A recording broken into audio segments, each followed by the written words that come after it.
Este canal de audiolibros edita un poco el contenido de los libros siempre siendo fiel a la idea del autor con respecto a su obra. No nos hacemos responsables por las nuevas ideas que pueda llegar a causar el contenido. Nuestro único fin es esparcir de forma libre la información. La caída de la casa User. Son que reston lucer en suspendu, si tot cuone touche, il resone. De Beranger. Durante todo un día de otoño, triste, oscuro, silencioso, cuando las nubes se cernían bajas y pesadas en el cielo, crucé solo, a caballo, una región singularmente lúgubre del país, y, al fin, al acercarse las sombras de la noche, me encontré a la vista de la melancólica casa User. No sé cómo fue, pero a la primera mirada que eché al edificio invadió mi espíritu un sentimiento de insoportable tristeza. Digo insoportable porque no lo temperaba ninguno de esos sentimientos semiagradables por ser poéticos, con los cuales recibe el espíritu aún las más austeras imágenes naturales de lo desolado o lo terrible.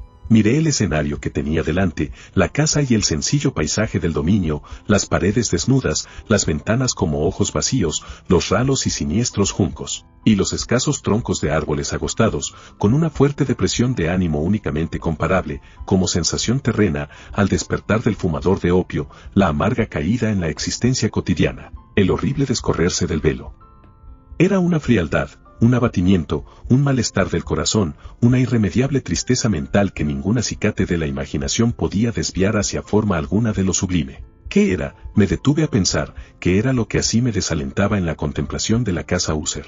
Misterio insoluble, y yo no podía luchar con los sombríos pensamientos que se congregaban a mi alrededor mientras reflexionaba. Me vi obligado a incurrir en la insatisfactoria conclusión de que mientras hay, fuera de toda duda, combinaciones de simplísimos objetos naturales que tienen el poder de afectarnos así, el análisis de este poder se encuentra aún entre las consideraciones que están más allá de nuestro alcance. Era posible, reflexioné, que una simple disposición diferente de los elementos de la escena, de los detalles del cuadro, fuera suficiente para modificar o quizá anular su poder de impresión dolorosa, y, procediendo de acuerdo con esta idea, empujé mi caballo a la escarpada orilla de un estanque negro y fantástico que extendía su brillo tranquilo junto a la mansión, pero con un estremecimiento aún más sobrecogedor que antes contemplé la imagen reflejada e invertida de los juncos grises y los espectrales troncos y las vacías ventanas como ojos.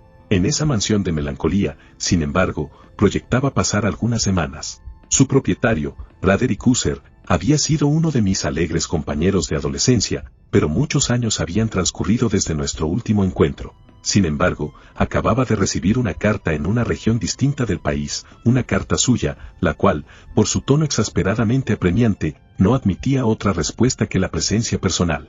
La escritura denotaba agitación nerviosa. El autor hablaba de una enfermedad física aguda, de un desorden mental que le oprimía y de un intenso deseo de verme por ser su mejor y, en realidad, su único amigo personal, con el propósito de lograr, gracias a la jovialidad de mi compañía, algún alivio a su mal. La manera en que se decía esto y mucho más, este pedido hecho de todo corazón, no me permitieron vacilar y, en consecuencia, obedecí de inmediato al que, no obstante, consideraba un requerimiento singularísimo. Aunque de muchachos habíamos sido camaradas íntimos, en realidad poco sabía de mi amigo.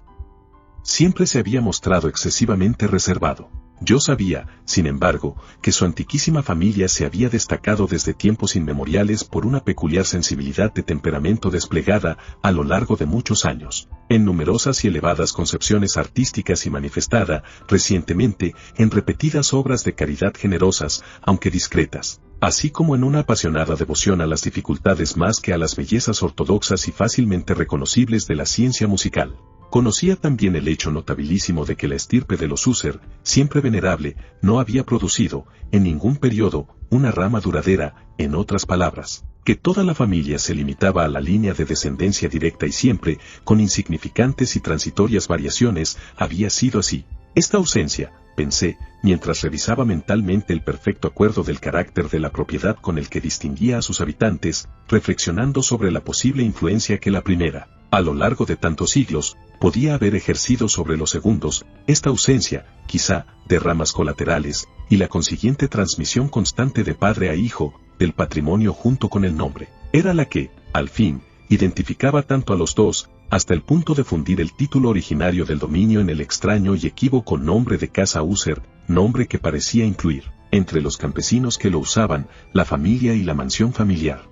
He dicho que el solo efecto de mi experimento un tanto infantil, el de mirar en el estanque, había ahondado la primera y singular impresión. No cabe duda de que la conciencia del rápido crecimiento de mi superstición, pues, porque no he de darle este nombre, servía especialmente para acelerar su crecimiento mismo. Tal es, lo sé de antiguo, la paradójica ley de todos los sentimientos que tienen como base el terror. Y debe de haber sido por esta sola razón que cuando de nuevo alcé los ojos hacia la casa desde su imagen en el estanque, surgió en mi mente una extraña fantasía tan ridícula, en verdad, que solo la menciono para mostrar la vívida fuerza de las sensaciones que me oprimían.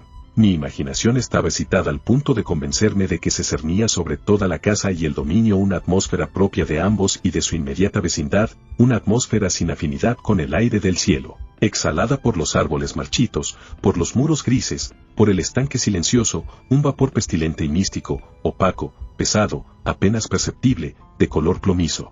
Sacudiendo de mi espíritu esa que tenía que ser un sueño, examiné más de cerca el verdadero aspecto del edificio.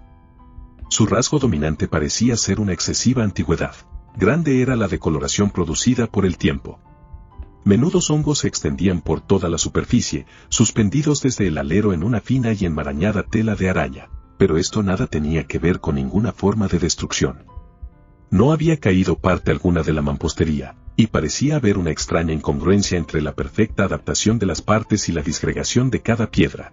Esto me recordaba mucho la aparente integridad de ciertos maderajes que se han podrido largo tiempo en alguna cripta descuidada, sin que intervenga el soplo del aire exterior. Aparte de este indicio de ruina general, la fábrica daba pocas señales de inestabilidad. Quizá el ojo de un observador minucioso hubiera podido descubrir una fisura apenas perceptible que, extendiéndose desde el tejado del edificio, en el frente, se abría camino pared abajo, en zigzag, hasta perderse en las sombrías aguas del estanque. Mientras observaba estas cosas cabalgué por una breve calzada hasta la casa. Un sirviente que aguardaba tomó mi caballo, y entré en la bóveda gótica del vestíbulo. Un criado de paso furtivo me condujo desde allí, en silencio, a través de varios pasadizos oscuros e intrincados, hacia el gabinete de su amo. Mucho de lo que encontré en el camino contribuyó, no sé cómo, a avivar los vagos sentimientos de los cuales he hablado ya. Mientras los objetos circundantes, los relieves de los cielorrasos, los oscuros tapices de las paredes, el ébano negro de los pisos y los fantasmagóricos trofeos heráldicos que rechinaban a mi paso, eran cosas a las cuales, a sus semejantes, estaba acostumbrado desde la infancia. Mientras no cavilaba en reconocer lo familiar que era todo aquello, me asombraban por lo insólitas las fantasías que esas imágenes habituales provocaban en mí. En una de las escaleras encontré al médico de la familia. La expresión de su rostro, pensé, era una mezcla de baja astucia y de perplejidad. El criado abrió entonces una puerta y me dejó en presencia de su amo. La habitación donde me hallaba era muy amplia y alta. Tenía ventanas largas, estrechas y puntiagudas, y a distancia tan grande del piso de roble negro, que resultaban absolutamente inaccesibles desde dentro. Débiles fulgores de luz carmesí se abrían paso a través de los cristales enrejados y servían para diferenciar suficientemente los principales objetos. Los ojos, sin embargo, luchaban en vano para alcanzar los más remotos ángulos del aposento a los huecos del techo abovedado y esculpido. Oscuros tapices colgaban de las paredes. El moblaje general era profuso, incómodo, antiguo y destartalado. Había muchos libros e instrumentos musicales en desorden, que no lograban dar ninguna vitalidad a la escena. Sentí que respiraba una atmósfera de dolor. Un aire de dura, profunda e irremediable melancolía lo envolvía y penetraba todo.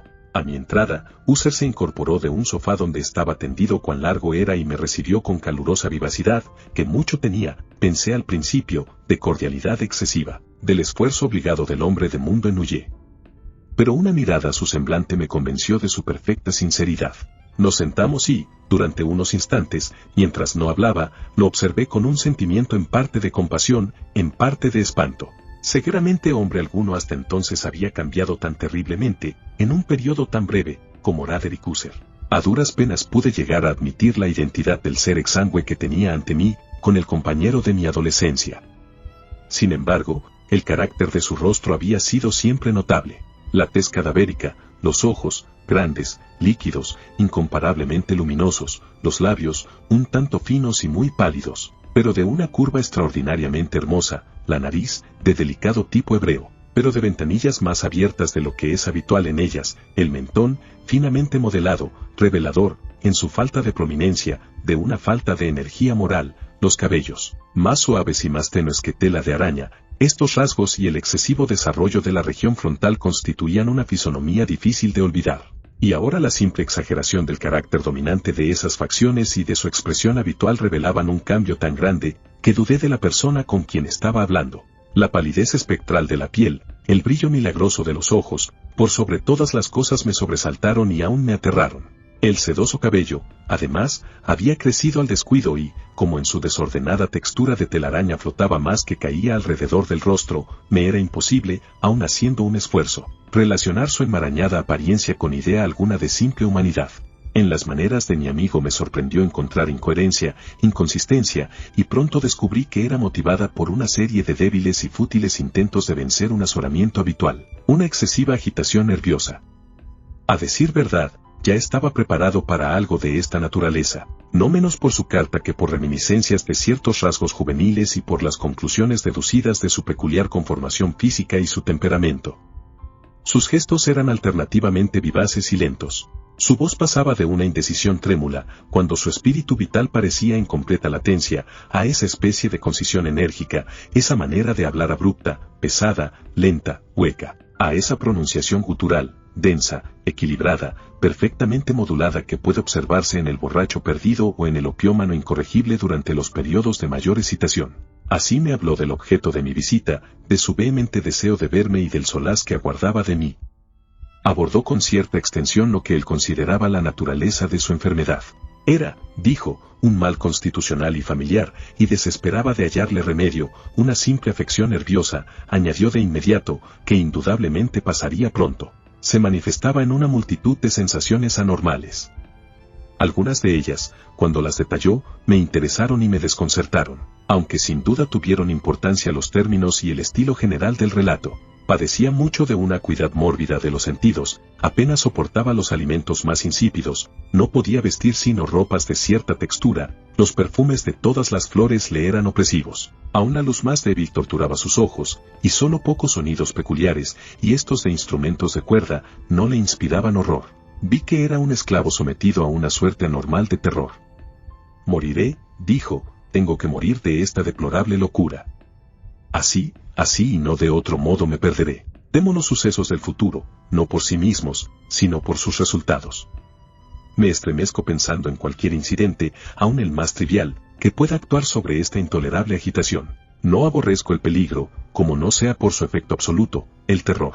En este desaliento, en esta lamentable condición, siento que tarde o temprano llegará el periodo en que deba abandonar vida y razón a un tiempo, en alguna lucha con el torvo fantasma, el miedo. Conocí además por intervalos, y a través de insinuaciones interrumpidas y ambiguas, otro rasgo singular de su condición mental. Estaba dominado por ciertas impresiones supersticiosas relativas a la morada que ocupaba y de donde, durante muchos años, nunca se había aventurado a salir. Supersticiones relativas a una influencia cuya supuesta energía fue descrita en términos demasiado sombríos para repetirlos aquí. Influencia que algunas peculiaridades de la simple forma inmaterial de la casa familiar habían ejercido sobre su espíritu, decía, a fuerza de soportarlas largo tiempo. Efecto que el aspecto físico de los muros y las torrecillas grises y el oscuro estanque en el cual estos se miraban había producido, a la larga, en la moral de su existencia. Admitía, sin embargo, aunque con vacilación, que podía buscarse un origen más natural y más palpable a mucho de la peculiar melancolía que así lo afectaba, la cruel y prolongada enfermedad,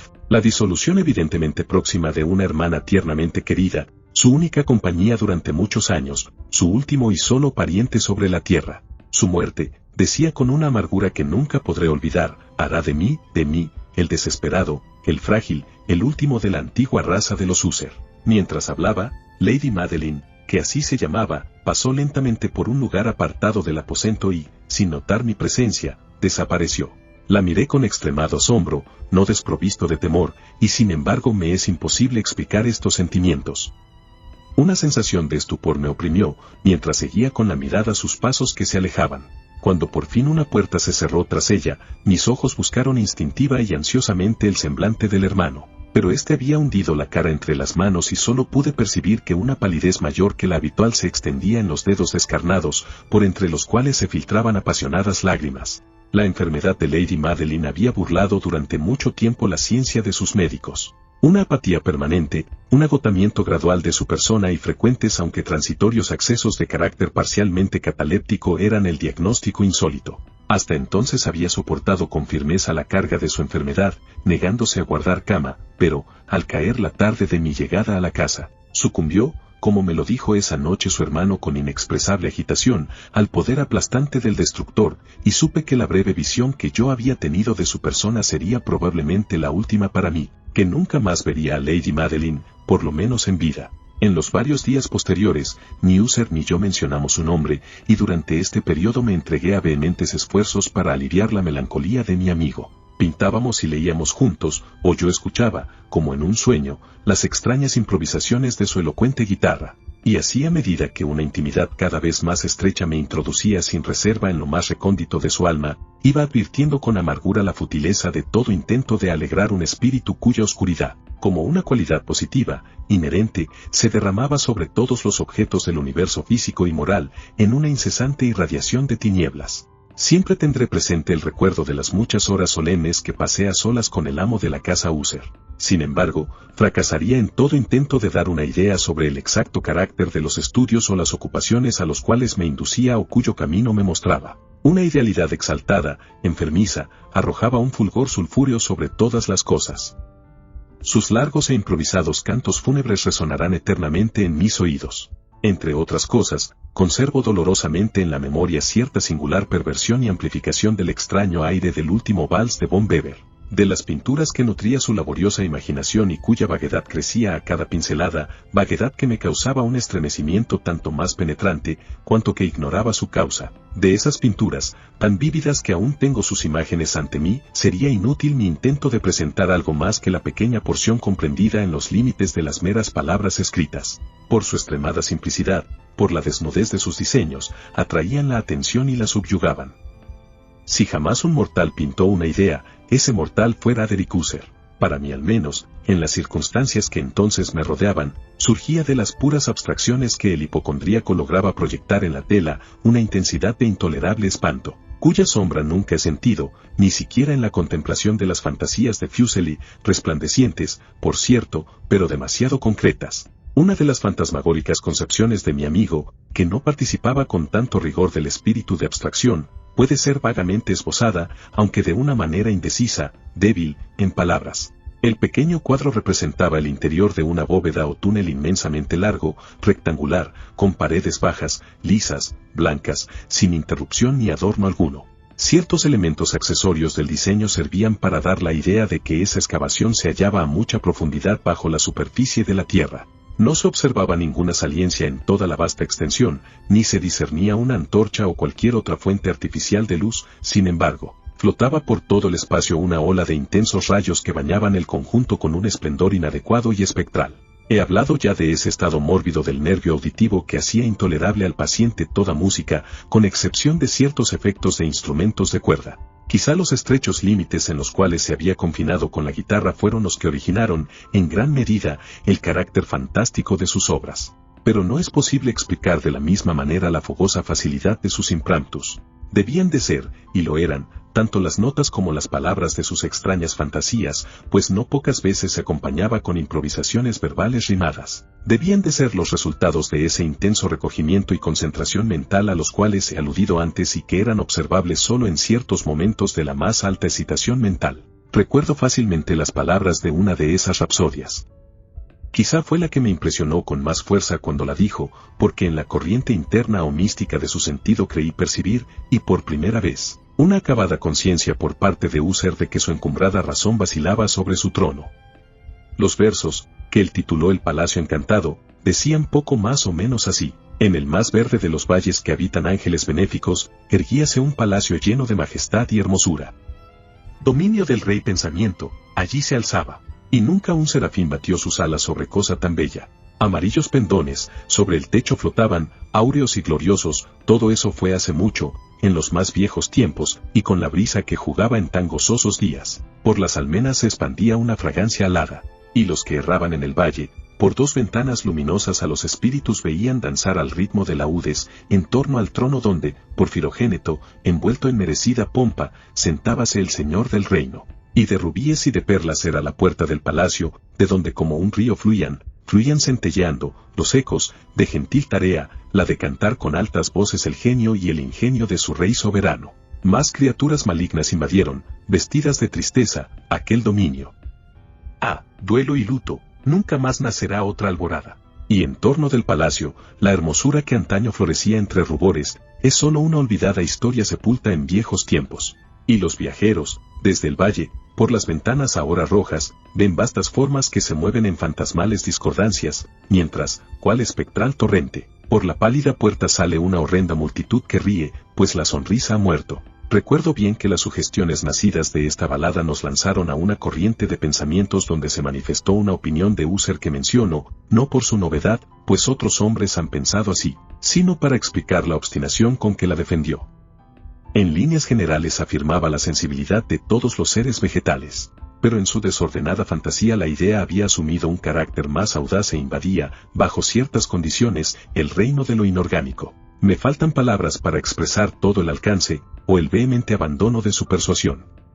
La creencia, sin embargo, se vinculaba, como ya lo he insinuado, con las piedras grises de la casa de sus antepasados. Las condiciones de la sensibilidad habían sido satisfechas, imaginaba él, por el método de colocación de esas piedras, por el orden en que estaban dispuestas, así como por los numerosos hongos que las cubrían y los marchitos árboles circundantes, pero, sobre todo, por la prolongación inmodificada de este orden y su duplicación en las quietas aguas del estanque. Su evidencia, la evidencia de esa sensibilidad, podía comprobarse, dijo, y al oírlo me estremecí, en la gradual pero segura condensación de una atmósfera propia en torno a las aguas y a los muros. El resultado era discernible, añadió, en esa silenciosa, más importuna y terrible influencia que durante siglos había modelado los destinos de la familia, haciendo de él eso que ahora estaba yo viendo, eso que él era.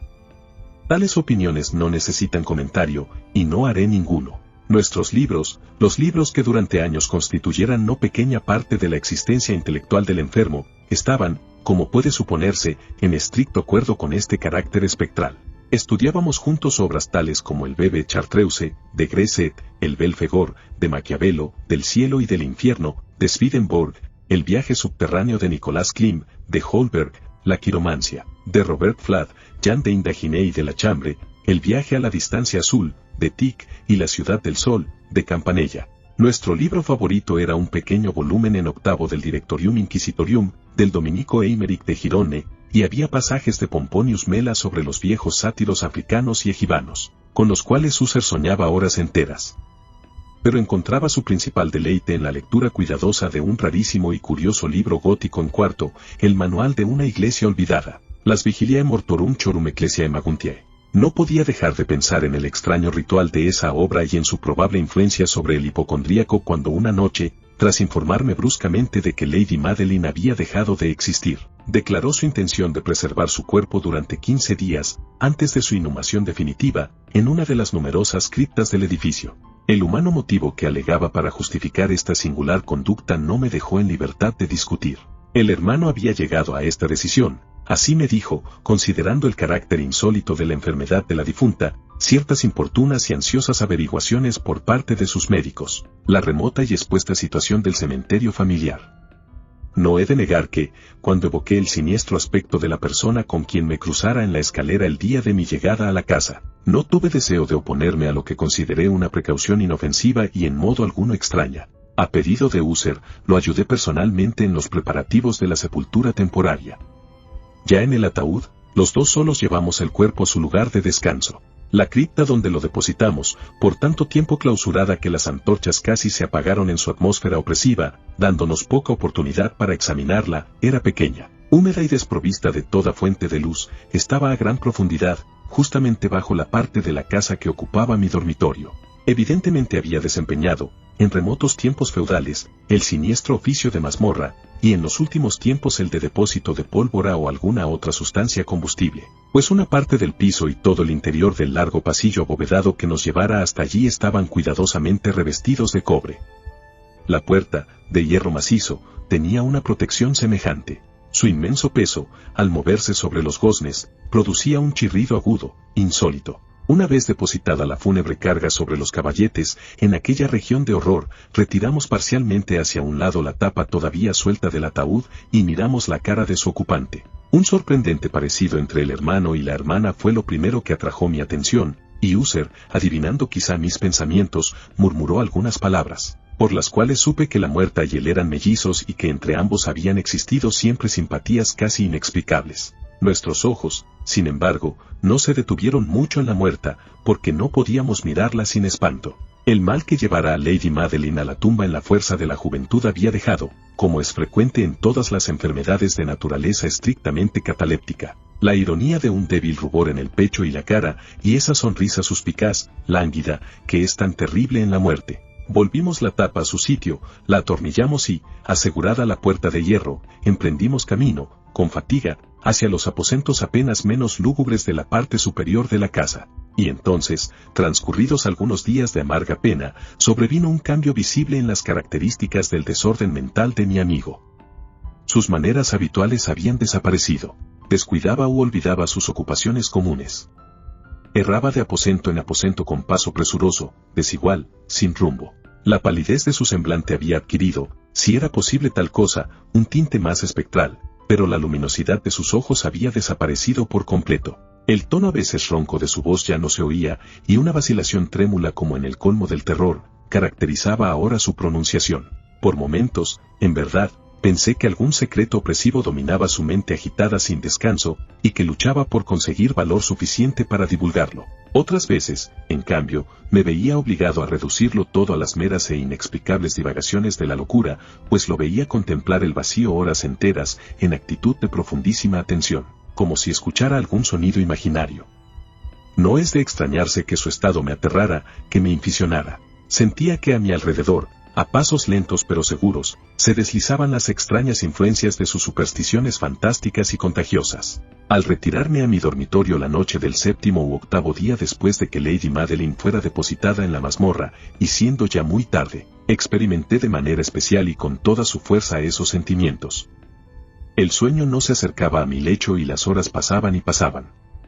Luché por racionalizar la nerviosidad que me dominaba. Traté de convencerme de que mucho, si no todo lo que sentía, era causado por la desconcertante influencia del lúgubre moblaje de la habitación, de los tapices oscuros y raídos que, atormentados por el soplo de una tempestad incipiente, se balanceaban espasmódicos de aquí para allá sobre los muros y crujían desagradablemente alrededor de los adornos del lecho. Pero mis esfuerzos eran infructuosos.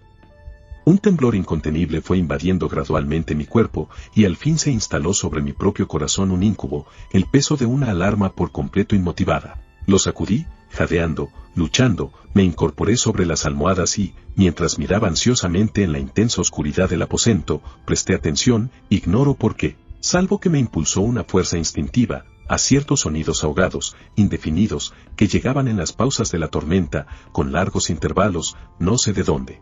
Dominado por un intenso sentimiento de horror, inexplicable pero insoportable, me vestí a prisa, pues sabía que no iba a dormir más durante la noche, e intenté salir de la lamentable condición en que había caído, recorriendo rápidamente la habitación de un extremo al otro. Había dado unas pocas vueltas, cuando un ligero paso en una escalera contigua atrajo mi atención. Reconocí entonces el paso de User. Un instante después llamaba con un toque suave en la puerta y entraba con una lámpara. Su semblante tenía, como de costumbre, una palidez cadavérica, pero además había en sus ojos una especie de loca hilaridad, una histeria evidentemente reprimida en toda su actitud. Su aire me espantó, pero todo era preferible a la soledad que había soportado tanto tiempo, y hasta acogí su presencia con alivio. ¿No lo has visto?, dijo bruscamente, después de echar una mirada a su alrededor, en silencio. ¿No lo has visto? Pues aguarda, lo verás, y diciendo esto protegió cuidadosamente la lámpara, se precipitó a una de las ventanas y la abrió de par en par a la tormenta. La ráfaga entró con furia tan impetuosa que estuvo a punto de levantarnos del suelo.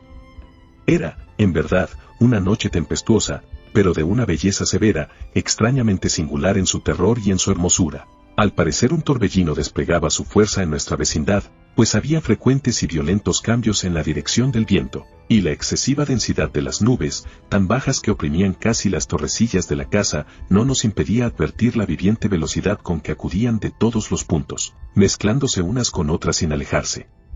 Digo que aún su excesiva densidad no nos impedía advertirlo, y sin embargo no nos llegaba ni un atisbo de la luna o de las estrellas, ni se veía el brillo de un relámpago. Pero las superficies inferiores de las grandes masas de agitado vapor, así como todos los objetos terrestres que nos rodeaban, resplandecían en la luz extranatural de una exhalación gaseosa, apenas luminosa y claramente visible, que se cernía sobre la casa y la amortajaba. No debes mirar, no mirarás eso, dije, estremeciéndome, mientras con suave violencia apartaba a User de la ventana para conducirlo a un asiento. Estos espectáculos, que te confunden, son simples fenómenos eléctricos nada extraños, o quizá tengan su horrible origen en el miasma corrupto del estanque. Cerremos esta ventana, el aire está frío y es peligroso para tu salud. Aquí tienes una de tus novelas favoritas.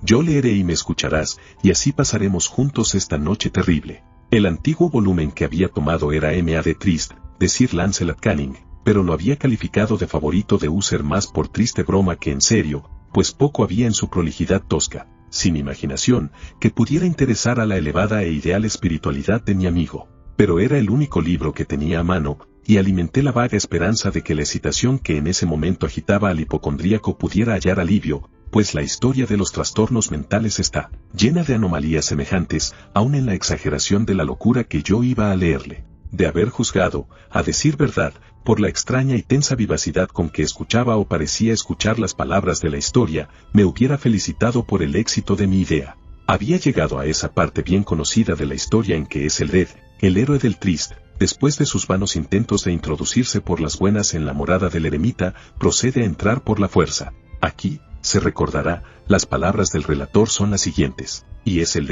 que era por naturaleza un corazón valeroso y fortalecido, además, gracias al poder del vino que había bebido, no aguardó el momento de parlamentar con el eremita, quien, en realidad, era de índole obstinada y maligna, mas sintiendo la lluvia sobre sus hombros y temiendo el estallido de la tempestad, alzó resueltamente su maza y a golpes abrió un rápido camino en las tablas de la puerta para su mano con guantelete, y, tirando con fuerza hacia sí, rajó, rompió, lo destrozó todo en tal forma que el ruido de la madera seca y hueca retumbó en el bosque y lo llenó de alarma. Al terminar esta frase me sobresalté y por un momento me detuve, pues me pareció, aunque enseguida concluí que mi excitada imaginación me había engañado, me pareció que, de alguna remotísima parte de la mansión, llegaba confusamente a mis oídos algo que podía ser, por su exacta similitud, el eco, aunque sofocado y sordo, por cierto, del mismo ruido de rotura, de destrozo que Sir Lancelot había descrito con tanto detalle. Fue, sin duda alguna, la coincidencia lo que atrajo mi atención, pues entre el crujir de los bastidores de las ventanas y los mezclados ruidos habituales de la tormenta creciente, el sonido en sí mismo nada tenía, a buen seguro, que pudiera interesarme o distraerme. Continué el relato, pero el buen campeón Eselred pasó la puerta y quedó muy furioso y sorprendido al no percibir señales del maligno eremita y encontrar, en cambio, un dragón prodigioso, cubierto de escamas, con lengua de fuego, sentado en guardia delante de un palacio de oro con piso de plata, y del muro colgaba un escudo de bronce reluciente con esta leyenda: quien entre aquí, conquistador será; quien mate al dragón, el escudo ganará. Y Eselred levantó su maza y golpeó la cabeza del dragón, que cayó a sus pies y lanzó su apestado aliento con un rugido tan hórrido y bronco y además tan penetrante que Eselred se tapó de buena gana los oídos con las manos para no escuchar el horrible ruido, tal como jamás se había oído hasta entonces. Aquí me detuve otra vez bruscamente, y ahora con un sentimiento de violento asombro, pues no podía dudar de que en esta oportunidad había escuchado realmente, aunque me resultaba imposible decir de qué dirección procedía, un grito insólito, un sonido chirriante, sofocado y aparentemente lejano, pero áspero, prolongado, la exacta réplica de lo que mi imaginación atribuyera al extranatural alarido del dragón, tal como lo describía el novelista, oprimido, como por cierto lo estaba desde la segunda y más extraordinaria coincidencia, por 1000 sensaciones contradictorias, en las cuales predominaban el asombro y un extremado terror. Conservé, sin embargo, suficiente presencia de ánimo para no excitar con ninguna observación la sensibilidad nerviosa de mi compañero. No era nada seguro que hubiese advertido los sonidos en cuestión, aunque se había producido durante los últimos minutos una evidente y extraña alteración en su apariencia. Desde su posición frente a mí había hecho girar gradualmente su silla, de modo que estaba sentado mirando hacia la puerta de la habitación, y así solo en parte podía ver yo sus facciones, aunque percibía sus labios temblorosos, como si murmuraran algo inaudible. Tenía la cabeza caída sobre el pecho, pero supe que no estaba dormido por los ojos muy abiertos, fijos, que vi al echarle una mirada de perfil. El movimiento del cuerpo contradecía también esta idea, pues se mecía de un lado a otro con un balanceo suave, pero constante y uniforme. Luego de advertir rápidamente todo esto, proseguí el relato de Sir Lancelot, que decía así: y entonces el campeón, después de escapar a la terrible furia del dragón, se acordó del escudo de bronce y del encantamiento roto. Apartó el cuerpo muerto de su camino y avanzó valerosamente sobre el argentado pavimento del castillo hasta donde colgaba del muro el escudo, el cual, entonces, no esperó su llegada, sino que cayó a sus pies sobre el piso de plata con grandísimo y terrible fragor. Apenas habían salido de mis labios estas palabras, cuando, como si realmente un escudo de bronce, en ese momento, hubiera caído con todo su peso sobre un pavimento de plata, percibí un eco claro, profundo, metálico y resonante, aunque en apariencia sofocado. Incapaz de dominar mis nervios, me puse en pie de un salto, pero el acompasado movimiento de Uther no se interrumpió. Me precipité al sillón donde estaba sentado. Sus ojos miraban fijos hacia adelante y dominaba su persona una rigidez pétrea, pero, cuando posé mi mano sobre su hombro, un fuerte estremecimiento recorrió su cuerpo, una sonrisa malsana tembló en sus labios, y vi que hablaba con un murmullo bajo, apresurado, ininteligible, como si no advirtiera mi presencia. Inclinándome sobre él, muy cerca, bebí, por fin, el horrible significado de sus palabras. ¿No lo oyes? Sí, yo lo oigo y lo he oído.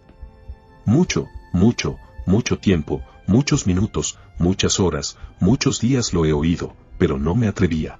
Ah, compadéceme, mísero de mí, desventurado. No me atrevía a hablar. La encerramos viva en la tumba. ¿No dije que mis sentidos eran agudos? Ahora te digo que oí sus primeros movimientos, débiles, en el fondo del ataúd. Los oí hace muchos días, y no me atreví a hablar. Y ahora, esta noche, es el ved, la puerta rota del eremita, y el grito de muerte del dragón, y el estruendo del escudo. Mejor, el ruido del ataúd al rajarse, y el chirriar de los férreos goznes de su prisión, y sus luchas dentro de la cripta, por el pasillo abovedado, revestido de cobre. Oh, ¿a dónde huiré? ¿No estará aquí pronto? ¿No se precipita a reprocharme mi prisa? ¿No he oído sus pasos en la escalera? ¿No distingo el pesado y horrible latido de su corazón? Insensato. Y aquí, furioso, de un salto, se puso de pie y gritó estas palabras, como si en ese esfuerzo entregara su alma. Insensato. Te digo que está del otro lado de la puerta. Como si la sobrehumana energía de su voz tuviera la fuerza de un sortilegio, los enormes y antiguos batientes que Uther señalaba abrieron lentamente, en ese momento, sus pesadas mandíbulas de ébano. Era obra de la violenta ráfaga, pero allí, del otro lado de la puerta, estaba la alta y amortajada figura de Lady Madeline Uther. Había sangre en sus ropas blancas, y huellas de acerba lucha en cada parte de su descarnada persona. Por un momento permaneció temblorosa, tambaleándose en el umbral, luego, con un lamento sofocado, cayó pesadamente hacia adentro, sobre el cuerpo de su hermano, y en su violenta agonía final lo arrastró al suelo, muerto, víctima de los terrores que había anticipado. De aquel aposento, de aquella mansión huí aterrado. Afuera seguía la tormenta en toda su ira cuando me encontré cruzando la vieja avenida. De pronto surgió en el sendero una luz extraña y me volví para ver de dónde podía salir fulgor tan insólito, pues la vasta casa y sus sombras quedaban solas a mis espaldas. El resplandor venía de la luna llena, roja como la sangre, que brillaba ahora a través de aquella fisura casi imperceptible dibujada en zigzag desde el tejado del edificio hasta la base. Mientras la contemplaba, la fisura se ensanchó rápidamente, pasó un furioso soplo del torbellino. Todo el disco del satélite irrumpió de pronto ante mis ojos y mi espíritu vaciló al ver desmoronarse los poderosos muros, y hubo un largo y tumultuoso clamor como la voz de 1000 torrentes, y a mis pies el profundo y corrompido estanque se cerró sombrío, silencioso, sobre los restos de la casa Uther. Gracias por ver el vídeo, deja tu like, suscríbete y síguenos en nuestras redes sociales, están en la descripción.